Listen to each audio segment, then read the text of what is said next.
Ladies, an annual Pap test could be a thing of the past. The FDA just approved the HPV DNA test that could take its place, but we're going to look to an OBGYN to see if it's just as effective.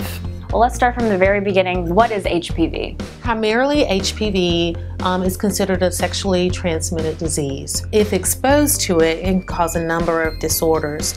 One of the most common, it can cause genital warts, abnormal pap smears, and even cervical cancer, and also for esophageal cancers. HPV is way more common than people realize. According to the National Cancer Institute, at least 70% of sexually active adults will get a genital HPV infection at some point. Early detection has been key.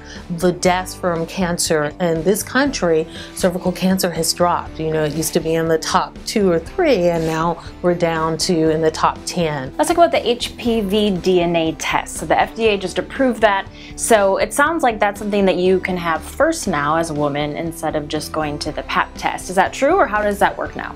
FDA approved this test, meaning that you don't necessarily have to have the Pap smear. You could just go and only get this swab without a Pap smear in conjunction. So your result would come essentially say, I'm HPV positive or I'm HPV negative.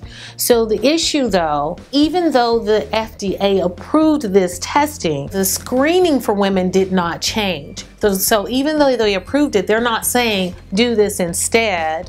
There's still the recommended screening regimen for your Pap smears and testing that still exists. So there are 2 vaccines approved in the United States currently for HPV. The first one on the market, of course, is Gardasil, which has been probably most widely used and most widely studied. That is indicated now for girls and boys. Initially, we only have the indication for girls when you have enough to vaccinate boys, but now it's indicated for both over the age of 9. After the second shot, I became very, very ill. I lost the ability to walk. I started falling down. Still, many are speaking up against the vaccine, including former doctors at Merck, the company who owns Gardasil.